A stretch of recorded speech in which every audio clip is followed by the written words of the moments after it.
প্রিয় ছাত্রছাত্রী বন্ধুরা, তোমরা যারা ক্লাস 6 এ পড়ো অর্থাৎ ষষ্ঠ শ্রেণী, তোমাদের মডেল অ্যাক্টিভিটি টাস্ক যেটা সেপ্টেম্বর মাসের একদম নতুন পার্ট 6, তার বিষয় ইংলিশ, তার সমস্ত উত্তর এই ভিডিওতে আমি করিয়ে দেবো।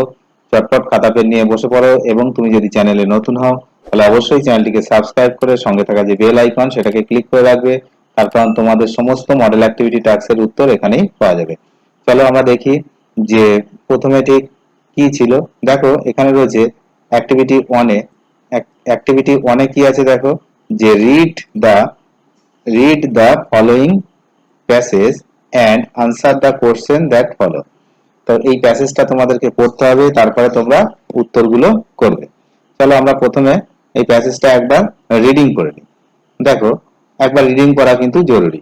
1001 Nights is a collection of the Middle Eastern folk tales compiled in Arabic during the Islamic Golden Age. It is often known in English as the Arabian Night.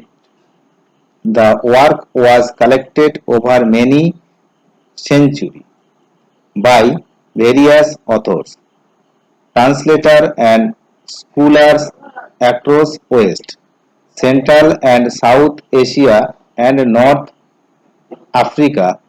The bulk of the text is in prose, although verse is occasionally used for song and riddles and to express serious emotion.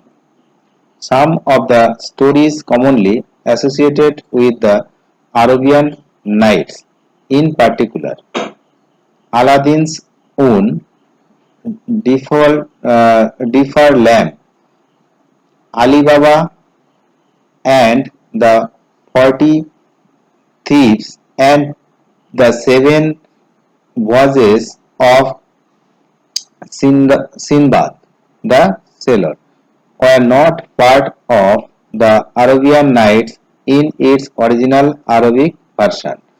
These stories were added to the collection by Anthony Glant, and other European translator.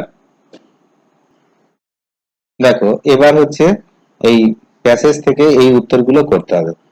এতে ছিল complete the complete the following sentences with information from the text. এই text থেকে information নিয়ে তোমাকে complete করতে হবে। তিনটে ছিল, 3 নাম্বার। দেখো, the Arabian Nights is a collection of, উত্তর লিখতে হবে এখানে।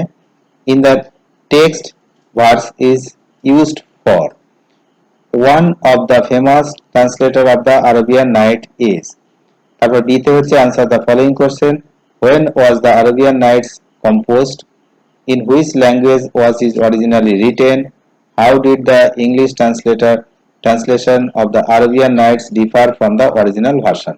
চলো আমরা এর উত্তরগুলো এবার লিখে নিই।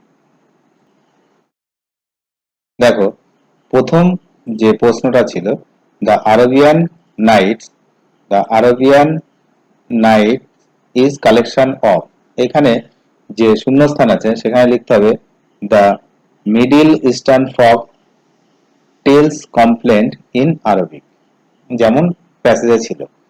সেকেন্ড কোশ্চেন ছিল, দেখো, in the text verse is used for songs and riddles and express serious emotion, এটাও কিন্তু আমরা টেক্সটে পড়েছি। আচ্ছা, one of the famous translator of Arabian night is, এটা হচ্ছে অ্যান্টনি গ্যালান্ট। আশা করি এর উত্তরগুলো তোমরা সব ঠিক করে লিখে নিয়েছো। চলো বি এর উত্তর দেখি।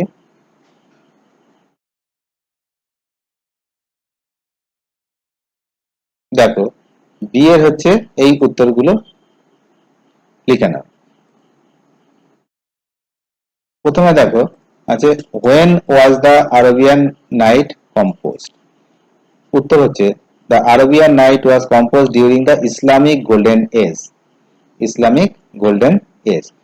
দ্বিতীয় প্রশ্ন দেখো, in which language was originally written, it was originally written in Arabic language। আশা করি এই দুটো তোমাদের লেখা হয়ে গেছে। 3 নম্বর প্রশ্ন দেখো যে how did the English translation of the Arabian Nights differ from the original version. তো উত্তর হচ্ছে some of the stories commonly associated with the Arabian Nights, in particular Aladdin's Wonderful Lamp, Ali Baba and the 40 Thieves, and the Seven Voyages of Sindbad, the sailor, were not part of the Arabian Nights in its original Arabic version. That's why the English translation of Arabian Nights differ from the original version. তাহলে আশা করি text পড়ার পরে তার activity 1 এর উত্তর তোমরা ভালো করে লিখে নিয়েছো।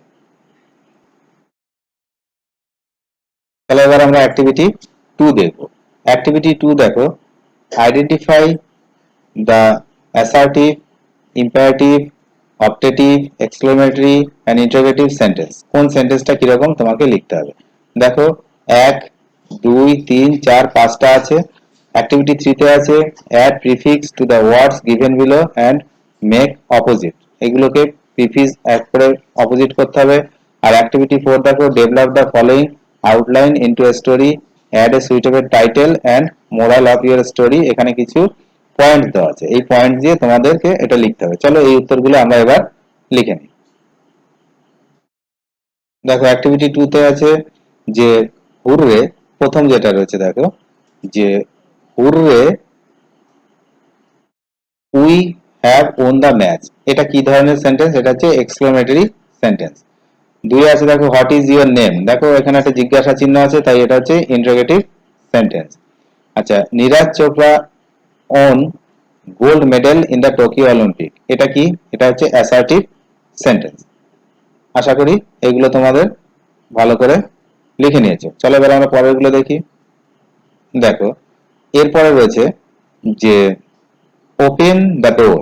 ওপেন দ্য ডোর, এই দেখো ওপেন দ্য ডোর তার মানে ডোরটা ওপেন করতে হবে, যেটা ইম্পারেটিভ সেন্টেন্স। আচ্ছা, মে গড ব্লেস ইউ আমরা প্রায় বলে থাকি, এটা হচ্ছে অপটেটিভ সেন্টেন্স। আশা করি অ্যাক্টিভিটি 2 এর উত্তর তোমরা ঠিকঠাক লিখে নিয়েছো। চলো এবার আমরা অ্যাক্টিভিটি 3 এবং 4 লিখব। দেখো অ্যাক্টিভিটি 3 যেটা ছিল সেটা আগে লিখি। এখানে দেখো ছিল প্রিফিক্স অ্যাড করতে হবে, অ্যাড করে অপোজিট বানাতে হবে। তো এখানে বাংলা যেগুলো লেখা আছে তোমরা লিখবে না, বাংলাটা বোঝানোর জন্য লেখা হয়েছে।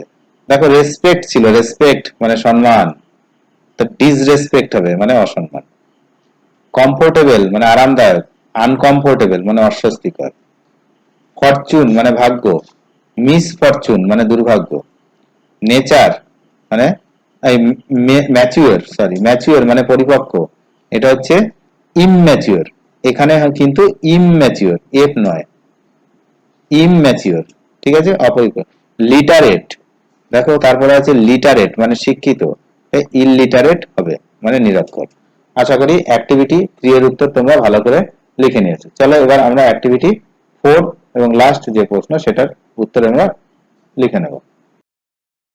অ্যাক্টিভিটি 4 দেখো যে এখানে আমাদেরকে বলে দিয়েছিল পরিষ্কার অ্যাড এ সুইটেবল টাইটেল আর develop the following outline into a story. একটা স্টোরি লিখতে হবে আর তার হচ্ছে একটা সুইটেবল টাইটেল দিতে হবে।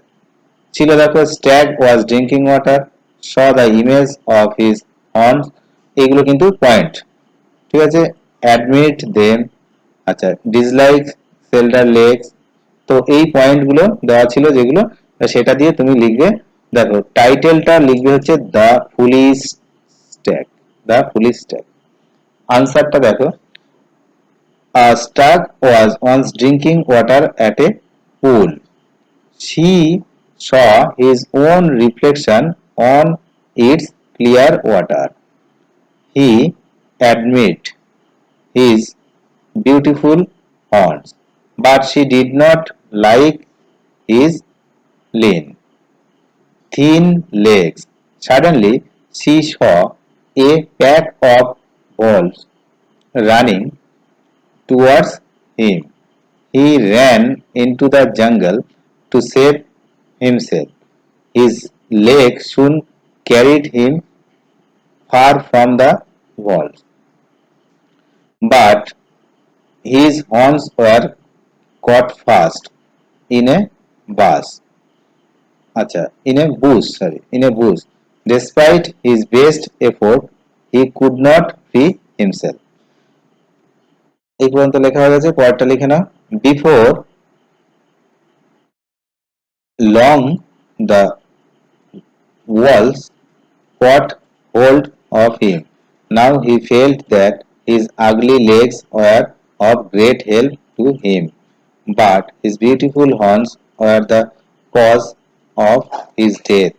Moral: all that glitters is not gold. চকচক করলেই সোনা হয় না। আশা করি সমস্ত উত্তর তোমরা ঠিকঠাক লিখে নিয়েছো।